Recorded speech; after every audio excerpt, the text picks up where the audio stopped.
அன்பிற்குரிய ஓய்வு பெற்ற நண்பர்களே, தோழர்களே, ரேவா அமைப்பினுடைய மாநில துணைத் தலைவர் சேதுராமன் இந்த காணொளி மூலமாக உங்களிடம் சில கருத்துக்களை பரிமாறிக்கொள்ள விரும்புகிறேன். நம்முடைய அரசாணை 142 எதிர்த்த வழக்கிலே மதுரை உயர்நீதிமன்றத்திலும் சென்னை உயர்நீதிமன்றத்திலும் ரேவா அமைப்பினுடைய நடவடிக்கைகளை நாம் பங்கு பெற்றுள்ளதை பல காணொளியிலே குறிப்பிட்டிருந்தும் கூட, கடந்த காணொளியில் நான் குறிப்பிட்டிருந்தும் கூட, அவைகளுக்கு முறையாக பதில் சொல்வதை தவிர்த்து கயவர்கள் என்றும் திருடர்கள் என்றும் கொள்ளைக்காரர்கள் என்றும் கொள்ளைப்புற வழியுமாக வழக்கில் நுழைந்தவர்கள் என்றும் மிகவும் கீழ்த்தரமாக விமர்சனம் செய்துள்ள கோவை பேரவையினுடைய சட்ட ஆலோசகர் சிங்காரம் அவர்களுக்கு பதில் சொல்வதற்கு முன்பாக இப்படிப்பட்ட கீழ்த்தரமான வார்த்தைகளை, இதைவிட மோசமான வார்த்தைகளை கூட எங்களால் பதில் சொல்ல முடியும். ஏனென்று சொன்னால், நாங்கள் காக்கி சட்டை போட்ட தொழிலாளிகள் பலதரப்பட்ட மக்களோடு பழகி பணியாற்றி பாதிக்கப்பட்டவர்கள். ஆகவே இதைவிட இழிவான மொழிகளை எங்களாலும் பயன்படுத்த முடியும். ஆனால் ரேவா அமைப்பு எங்களுக்கு அப்படி கற்றுக் கொடுக்கவில்லை. கருத்தால் எதிர்கொள்ள வேண்டும். நம்முடைய அரசாணை 142 எதிர்த்த வழக்கிலே மதுரை உயர்நீதிமன்றத்திலே ரேவாவினுடைய மதுரை நிர்வாகி சந்திரசேகர் அவருடைய வழக்கு, அந்த வழக்கு எண்ணை குறிப்பிட்டு நீதிமன்ற ஆவணங்களிலே இருக்கிறது. நமது வழக்கறிஞர் அதிலே ஆஜராகி வாதாடியதற்கான ஆதாரங்களை கடந்த முறை வாட்ஸ்அப்பிலே நான் அந்த ஆவணங்களை பதிவிட்டேன்.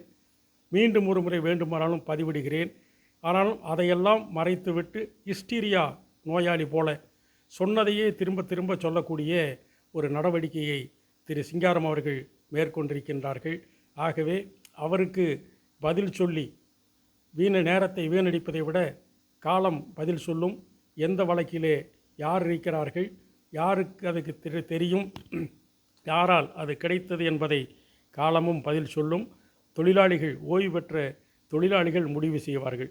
அதே நேரத்தில் நம்மீது தொடுத்திருக்கக்கூடிய ரேவா மீது அவர் சொல்லியிருக்கக்கூடிய அபாண்டங்கள், ரேவா அமைப்பு வழக்கு நடத்த தெரியவில்லை, ரேவா அமைப்பு காலதாமதப்படுத்துகிறது, ரேவா அமைப்பு வாய்தா வாங்கி கொண்டிருக்கிறது, 10 ஆண்டு காலமாக வாய்தா வாங்கினார்கள் என்று சொல்லி ஒரு பதிவிலே சொல்லியிருக்கின்றார். நாம் அவர் கேட்டுக்கொள்வதெல்லாம், நீங்கள் சட்டம் படித்தவர், நீதிமன்ற நடவடிக்கைகள் உங்களுக்கு தெரியும். நான் மெத்த பணிவோடு கேட்டுக்கொள்வது, உங்களது வழக்கு WP 350/85/2019 என்ற வழக்கு இன்றைக்கு தேதியிலே கிட்டத்தட்ட 6 ஆண்டு காலம் முடிந்து 7வது ஆண்டு துவங்கப் போகிறது. ஏன் இன்னும் முடியவில்லை? வாய்தா வாங்கினீர்களா, அல்லது இழுத்தெடுத்தீர்களா, அல்லது வழக்கு நடத்த தெரியவில்லையா என்பதை நீங்கள் தெளிவுபடுத்த வேண்டும். 2, இன்றைக்கு தொழிலாளிகளுக்காக, ஓய்வு பெற்ற தொழிலாளிகளுக்கு DA வாங்கி தருவது கோவை பேரவைதான் என்று சொல்லுகிறீர்களே, மகிழ்ச்சி. நீங்கள் தொடுத்த வழக்கு, உங்களது கோவை அலுவலர் சங்கமும் நீங்களும் 2 பேரும் இணைந்து நடத்திய வழக்கு WP 25/836/2018. அந்த வழக்கிலே 2016 ஜனவரியில் நிறுத்தப்பட்ட DAவை 18 தொடுத்த வழக்கில் நீங்கள் ஏன் DA உயர்வை கேட்டீர்களா? 2016 நடந்து முடிந்த அந்த ஒப்பந்தம் 4/1/2018 கையெழுத்தானதே, அந்த ஒப்பந்த உயர்வை ஊழியருக்கு, தொழிலாளிகளுக்கு கேட்டீர்களா?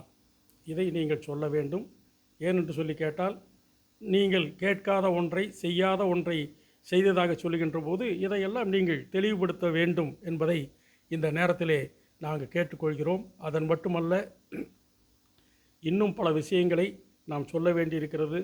நம்முடைய அரசாணை 142 எதிர்த்த வழக்கு சென்னை உயர்நீதிமன்றத்திலும் இருக்கிறது, மதுரை உயர்நீதிமன்றத்திலும் நடந்து வருகிறது.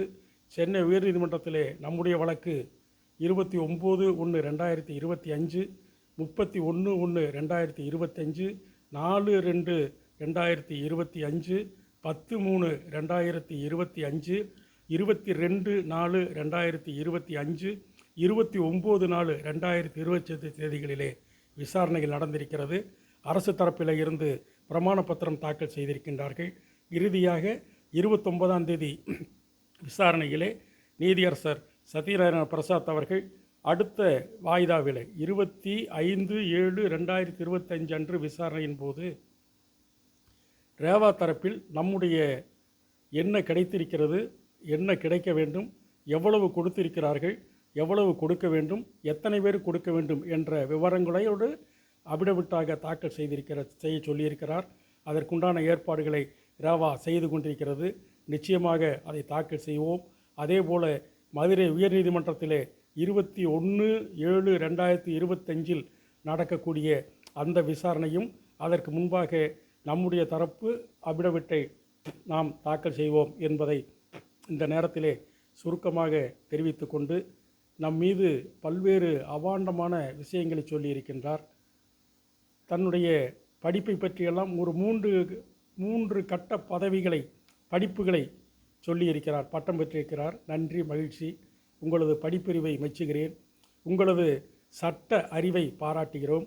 இன்றைக்கு சட்டம் பேசக்கூடிய நீங்கள், இன்றைக்கு சட்ட ஆலோசகராக இருக்கக்கூடிய நீங்கள், இன்றைக்கு சட்டப்படி வழக்கு தொடுக்கக்கூடிய நீங்கள் பணியில் இருந்த காலத்தில் விரைவு போக்குவரத்து கழகத்திலே நிதி கட்டுப்பாட்டாளராக இருந்தீர்களே, உங்களை போன்ற பல அதிகாரிகள் பல கழகங்களில் இருந்தார்களே, சட்டப்படி தொழிலாளியினுடைய சம்பளத்தில் பிடித்தம் செய்த வருங்கால வைப்பு நிதி, பணிக்கொடை, எல்ஐசி, பெய்யலை, சொசைட்டி கடன் சொசைட்டி சங்கம், வீடு கட்டும் கூட்டுறவு சங்கம், இது போன்ற வகைகளிலே பிடித்தம் செய்த தொகைகளை வகை மாறி செலவு செய்ய எந்த சட்டத்தில் சொல்லியிருக்கிறது திரு சிங்காரம் அவர்களே?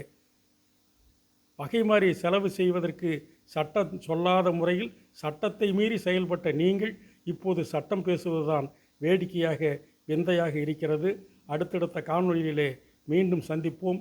உங்களைப் போல கீழ்த்தரமான விமர்சனங்களை, கீழ்த்தரமான வசவுகளை, அவதூறுகளை எங்களாலும் பேச முடியும். உங்களை விட மோசமாக கூட எங்களால் பேச முடியும். சாக்கடை மொழியிலும் பேசுவோம், சாந்தமான மொழியிலும் பேசுவோம், சாத்தியமான வழியிலும் பேசுவோம். ஆனால் எங்களுடைய அமைப்பு, ரேவா அமைப்பு எனக்கு அதை கற்றுத்தரவில்லை. ஆகவேதான் மித்த பணிவோடு கருத்துக்களை மட்டும் கூறுவோம். கருத்தால் எதிர்கொள்ளுங்கள். ரேவா செய்த தவறு என்றால் நீங்கள் சொல்லுங்கள், நாங்கள் பதில் சொல்லுகிறோம். நீங்கள் செய்வதை நாங்கள் சுட்டி காட்டுகின்ற போது அதற்கு பதில் சொல்லுங்கள். விவாதம்தான், இப்படிப்பட்ட கருத்து பதிவுகள்தான் தொழிலாளிகளுக்கு உண்மையிலேயே விளக்கத்தை ஏற்படுத்தும். எப்பொருள் யார் யார்வாய் கேட்பணும் என்ற போதிலும் அப்பொருள் மெய்ப்பொருள் காண்பது அறிவு என்ற வகையில் கருத்தால் எதிர்கொள்வோம். உங்களது கருத்துக்களை நாங்கள் காத்திருக்கிறோம். நீங்கள் பதிவிடுங்கள். உங்களது கருத்துக்களுக்கு எங்களுக்கு தேவைப்பட்டால் மீண்டும் விளக்கங்களை கேட்கிறோம் என்பதோடு குடும்ப ஓய்வூதியர்களை பற்றி ரொம்ப உருக்கமாக பதிவிட்டிருக்கின்றீர்கள். ஊழியர்களுக்கு 2010, 13, 16, 19, 23 இந்த ஊதிய ஒப்பந்தங்கள் எல்லாம் தொழிலாளிகளுக்கு ஒப்பந்த உயர்வுகளை கிடைக்கவில்லையே, அதற்காக நடவடிக்கை எடுக்கப் போவேன் என்றெல்லாம் சொல்லியிருக்கிறீர்கள். நல்லது, நீங்கள் செய்யுங்கள். நாங்கள் வேண்டாம் என்று சொல்லவில்லை. ஆனால் உங்களது நீங்கள் சொல்லியிருக்கக்கூடிய இந்த விஷயங்களிலே ஒப்பந்த உயர்வுகள் சம்பந்தமாக, குடும்ப ஓய்வூதியர் சம்பந்தமாக, இன்னும் பல்வேறு விஷயங்கள் சம்பந்தமாக அடுத்தடுத்த காணொளியிலே நாங்கள் தொழிலாளிகளுக்கு, ஓய்வு பெற்ற தொழிலாளிகளுக்கு தெளிவாக்குவதற்காக நாங்கள் தயாராக இருக்கின்றோம் என்பதை கூறிக்கொண்டு இந்த காணொளியை இத்தோடு நிறைவு செய்கிறேன்.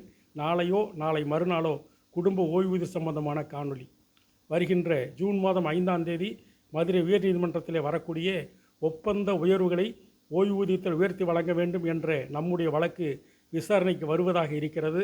அது சம்பந்தமான பதிவு நாளைய தினம் வெளியிட்டு குடும்ப ஓய்வூதியம் சம்பந்தமான பதிவை அதற்கு அடுத்த காணொளியிலே நாம் பதிவிடுவோம். சந்திப்போம். நன்றி, வணக்கம்.